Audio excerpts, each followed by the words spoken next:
السلام عليكم ورحمة الله. 11/6 عام 1955 يعتبر أسوأ يوم بشركة مرسيدس بحياتها لليوم هذا.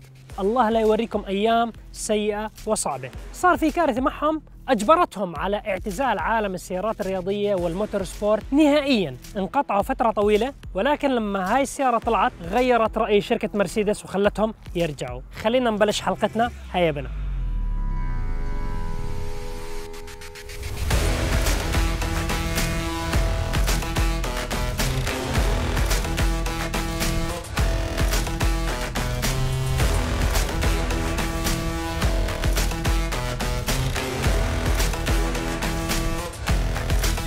قبل ما نبلش حلقتنا أعطونا تقييمكم للسيارة من 100.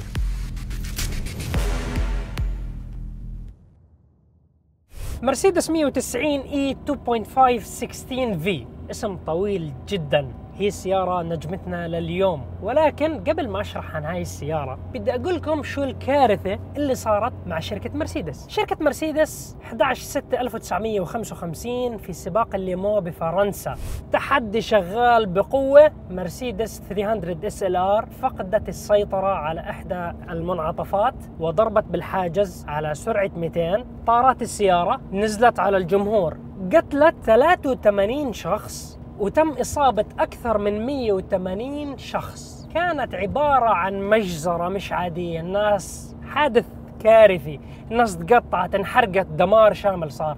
مرسيدس فوراً حكت إنه إحنا اعتزلنا عالم رياضة السيارات فوراً، لأنه كان حجم القصة كثير مهول.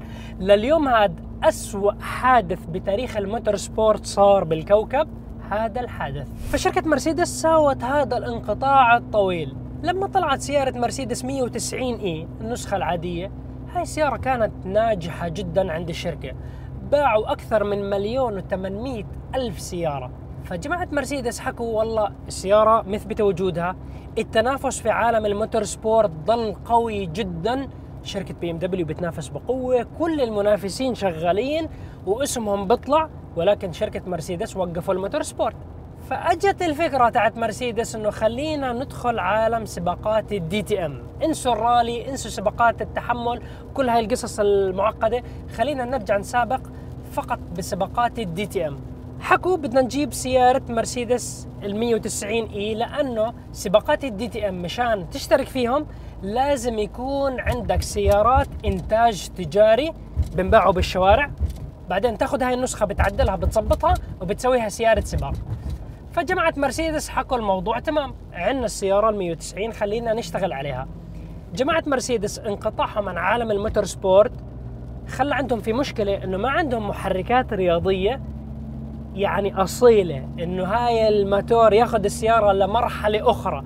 فسيارة مرسيدس على المحرك اللي كان موجود عليها 190E كان محرك عادي جدا 2000 cc، ما بتقدر تدخل وتشارك فيه وتفوز بالسباقات. فاستعانوا بشركة اسمها شركة كوزورث. هاي الشركة شركة اسمها يعني يسطر بماء الذهب، معروفة جدا، شركة بريطانية تأسست عام 1958. اسم الشركة كوزورث، هي خليط يجمع اسمين اللي أسسوا الشركة وأطلقوها. فأجوا عند شركة كوزورث قالوا لهم يا جماعة الخير بدنا إياكم تصنعون لنا محرك يكون رياضي قوي نقدر نشارك بسباقات DTM بدون أي مشاكل، ننافس ونفوز. فأعطوهم محرك 2000 cc اللي كان يستخدم على سيارة 190E. أخذوه شركة كوزورث، عدلوا رأس المحرك بالكامل، دبل كمشفت صار عليه، عدلوا الصبابات تحت السيارة، عدلوا البساتن، الكرانك، الدرعان، كل المحرك صار تحول المحرك من 2000 cc ل 2300 cc. المحرك كان ناجح جدا، وبعديه أطلقوا المحرك الثاني اللي هو المعنى لليوم اللي هو 2500 cc.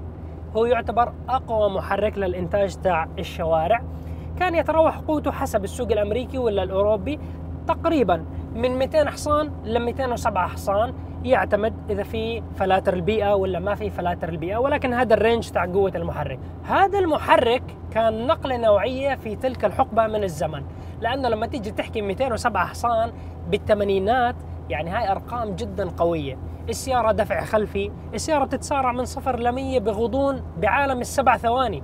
فهاي أرقام بهديك الحقبة من الزمن أرقام مو عادية. جماعة كوزورث طلعوا محرك أسطوري من هذا المحرك الصغير، هورس باور، قوة تقريبا دبلوا الأرقام أو أقل شوي عن المحرك الأساسي تاع شركة مرسيدس. هذا المحرك اللي صنعته شركة كوزورث ما كان محرك عادي، يعني مرسيدس أخذت جوائز وريكورد وأرقام لا يمكن انك تحصيها. وحتى هذا المحرك اول ما طلعوه جربوا هذا المحرك بحلبة ناردو بايطاليا 12 ساعة متتالي على تقريبا توب سبيد اقل بشوي من 250، واستحمل المحرك. هاي السيارة كانت منافس اساسي ورئيسي لسيارة البي ام دبليو ام 3 اي 30. شو صار؟ طلعوا بهذيك الحقبة من الزمن مع بعض، بيتنافسوا مع بعض ونازلين يعني يدمروا بعض بالسباقات. فالام 3 نزلت طراز الايفو، اجوا شركه مرسيدس طلعوا طراز الايفو، ايفو 1، ايفو 2، والسياره كانت زي ما قلت لكم 2.3، سعه المحرك صارت 2.5. فهاي السياره اثبتت لكل اداره شركه مرسيدس انه احنا قاعدين بنرجع بعالم السباقات وبنثبت وجودنا وبنحقق نجاح مو عادي. شركه مرسيدس استوعبت انه انا بستعين بشركه غريبه، شركه بريطانيه كوزورث، وهم باخذوا يعني الفضل.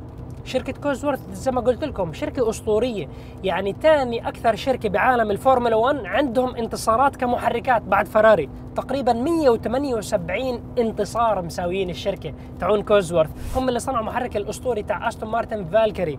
فيعني الجماعه عندهم يعني خبرات متراكمه مش عاديه. فجماعه مرسيدس قالوا احنا هيك بدنا نضر السمعه تاعتنا، اوكي انه احنا مستفيدين من نبيع وبنكتب اسمنا، ولكن الشركه البريطانيه يعني زي هذا الريكورد برجع لهم، بقولوا هذا المحرك تاعنا، هذا المحرك تاعنا. صح ان هم بيبعثوا القطع لمحركات مرسيدس جاهزه، هم بيجمعوهم بركبوهم، ولكن الفضل برجع لكوزورث انه هم هدول هم صنعوا السياره، هم صنعوا المحرك الاساس تاعها. فهون اجت معضله مرسيدس. اداره مرسيدس قالوا احنا عندنا مشكله، لازم نرجع قسم عالم الموتور سبورت يرجع ونصنع المحركات تاعتنا، واحنا يكون الفضل لنا، احنا شركه عملاقه اسمنا مرسيدس. فهاي السياره خلت شركه مرسيدس تفكر بالموضوع وتصحى، ما نضل منقطعين عن عالم الموتور سبورت ونرجع. هلا شركه AMG كانت موجوده بتلك الحقبه من الزمن، لانه شركه AMG بلشت بالستينات، كانت اختصار لثلاث احرف هي AMG، اسماء الاثنين المهندسين اللي اسسوا الشركه وبلشوا فيها، والحرف الثالث اسم المدينه اللي هم موجودين فيها. اسماء صعبه جدا المانيه، يعني انت اذا بتقول الاسماء صراحه بجوز اربحك جائزه لانه اسمائهم صعبه كثير. شركه مرسيدس اول ما شافت انه والله احنا لازم نصنع محركات وجناح الموتور سبورت يرجع تاعنا بقوه، طبعا هذا الشيء انقطاعهم الطويل جدا اكيد راح ياثر عليهم سلبا. فاجوا فكروا بالموضوع، شافوا شركه AMG الشركه الخاصه اللي بيشتغلوا بعالم الموتور سبورت ومضبطين وبحققوا الانجازات والفوز والبطولات، فحكوا خلينا نتعاون فيما بيننا بشكل اكبر بكثير ونبلش شغل ونطور من منتجاتنا مع هدول. هلا شركه مرسيدس بتفكر ببعد نظر جدا طويل، فهم حكوا اذا احنا بنتعاون مع شركه AMG اكيد هم الجماعه راح يثبتوا وجودهم بقوه وتعلى اسهمهم، نفس الفكره تاعت شركه كوزورث البريطانيه. فالشركه ذكيه جدا، دايملر كرايسلر جروب كان اسمهم هيك.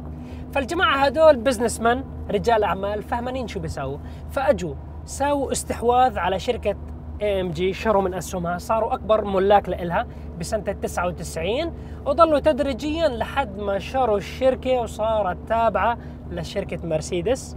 صح انه الملاك تاعونها قبضوا مبالغ مرعبه، ولكن شركه مرسيدس من خلال AMG طوروا نقله نوعيه بعالم الموتور سبورت، رجعوا انتصارات وترجموا هذا الانقطاع بعالم الموتور سبورت على سيارات الشارع. فالسيارات تاعت الشارع بلشت مع ال190E، لانه في نسخه من AMG بلشت سلسله سيارات AMG على الشوارع واكشن وسرعات، وزي ما انتم بتشوفنا ليومنا هذا صارت نقله نوعيه واثبتت وجودها.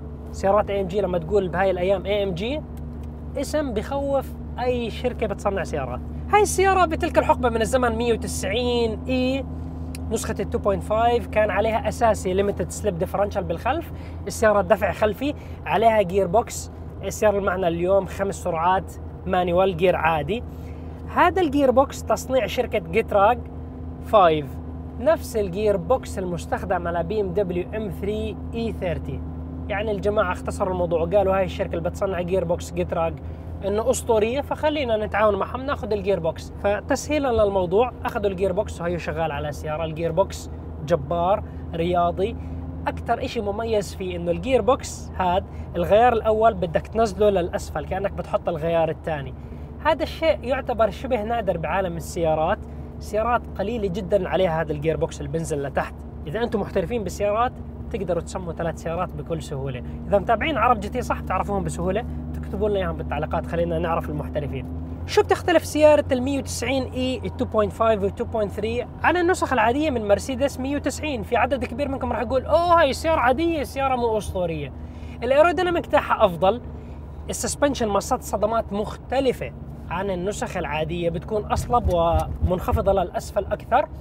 وبنفس الوقت حكينا لكم ليميتد سليب ديفرنشال، الجير بوكس مختلف، تدعيم الشاسي مختلف، وايضا السيارة بيكون عليها الانتي رول بارز، عمدان التوازن الاماميه والخلفيه اكبر بالحجم واصلب مشان البالانس تاع السياره يكون افضل.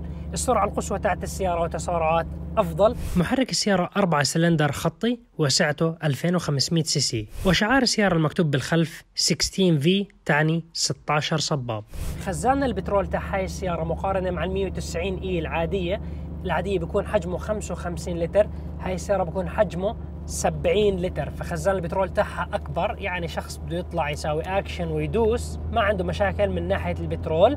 التقنيات الموجوده على هاي السياره بتلك الحقبه من الزمن تعتبر اسطوريه مو عاديه. انتم بتشوفوها هلا ارقام انه شو عالم ال 200 حصان وشو عالم السبع ثواني من 0 ل 100 اشياء عاديه. بتلك الحقبه من الزمن كانت ارقام بتخوف. السياره شايفين عليها ريكارو سيت، السيت بوزيشن تاع السائق خيالي. انت شايف مقدمة السيارة واطية كثير للأسفل. هاي السيارة ما عليها تعديلات، عليها اللهم ستيرنج اي ام جي مختلف عن الأصلي، عليها جنوط بي بي اس 16 مختلفين عن الأصليين، وعليها كت وطاي أوطى بشوي من السيارة الأصلية اللي بتطلع من المصنع.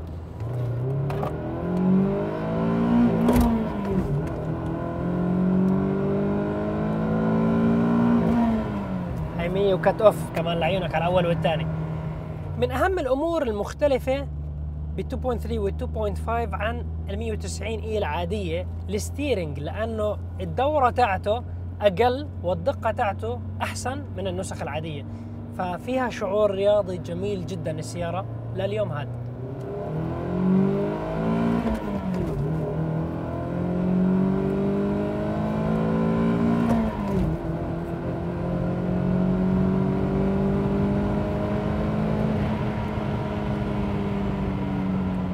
هاي السيارة ليش سبيشل؟ هاي السيارة ليش مميزة؟ لأنه لليوم هذا اللي بيفهموا بالسيارات بتطلع عليها بيحكوا واو أسطورة مش عادية. وأهم نقطة بهاي السيارة، إذا أنت بتشتري هاي السيارة بهذا الزمن وتعتبر السيارة هاي شبه نادرة وصعب تحصلها. إذا كانت نسخ الإيفو 1 إيفو 2 شبه مستحيل تحصلهم. هاي النسخ ال 2.3 العادية وال 2.5 العاديين يعني تقريبا نادرين، تم إنتاجهم بكميات يعني عدد مئات، ممكن تحكي بالألوف، ولكن أرقام قليلة، وفي كثير منهم اختفوا وماتوا وضربوا حوادث اختفوا. هاي السيارة اليوم هذا سعرها 150 ألف درهم إماراتي، راح يطلع قدامكم بعدد من العملات. فاليوم هذا تعتبر السيارة أغلى ما أنت تشتريها من المصنع لما طلعت من المصنع بالثمانينات والتسعينات. فتخيل واحد شراها من المصنع، شراها بجوز برقم أقل بكتير، ولا اليوم هذا سعر السيارة بزيد كل يوم عن يوم. هذا الموضوع شبه مستحيل تحصل سيارة كل يوم والتاني بزيد سعرها، ولكن بدك تحافظ على وضع السيارة والحالة تاعتها وما تخربها. بحب أشكر الصديق العزيز اللي قدم لنا السيارة سامر الفتياني، أعطانا فرصة نجرب لكم هاي السيارة النادرة الأسطورية. شكرا له. عندك سيارة مميزة، عندك سيارة أسطورية، سيارة معدلة بطريقة مش عادية، بدك الناس تشوف هاي السيارة المعدلة، تتواصل معي عبر حسابي على الانستغرام، وإن شاء الله يكون في نصيب ونجرب سيارتك وننشرها على عرب جي تي. نحو شعارنا الدائم للعالمية باسم العرب مع عرب جي تي. في أمان الله.